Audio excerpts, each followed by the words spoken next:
right, enough for the global economy job. I'm sold. Wrap it up. I'll take it. Of all the things in our world that have been getting globalized, the economy is the main human endeavor that pretty much is already completely globalized at this point, which is why it's so crucial that you have a world view when you try to make sense of what's happening economically to your region or your state or even your direct personal life in your bank account. All this economic crap is now connected at all levels and all scales. Dig this. That U.S. overpriced housing bubble that burst caused a U.S. recession.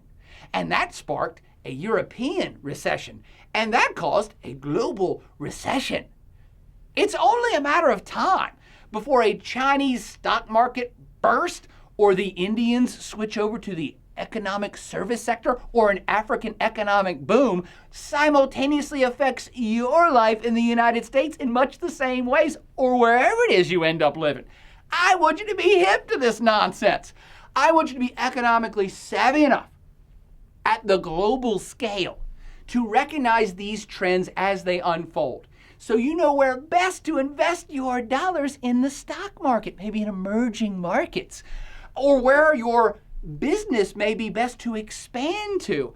And maybe if you're not even an ardent capitalist who's all about making the greens, maybe you should be best informed economically so you can solve global poverty the best way through economic means, not just by giving money. Think about this stuff.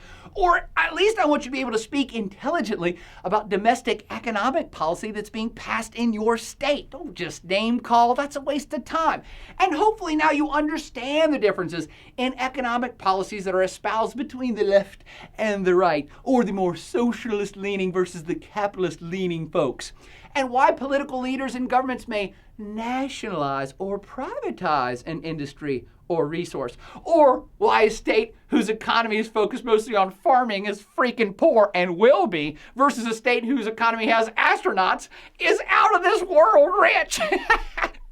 Astronauts out of this world, come on, throw me a bone here.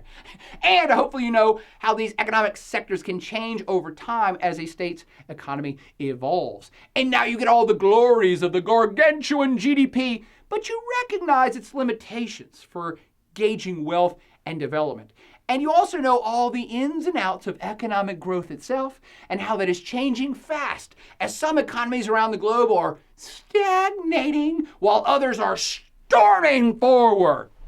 But economically speaking, the overall trend for decades now has been a steady march towards more free market capitalism, and this is globally, my friends, as the alternative systems to capitalism, namely those commies, have kind of crumbled and failed.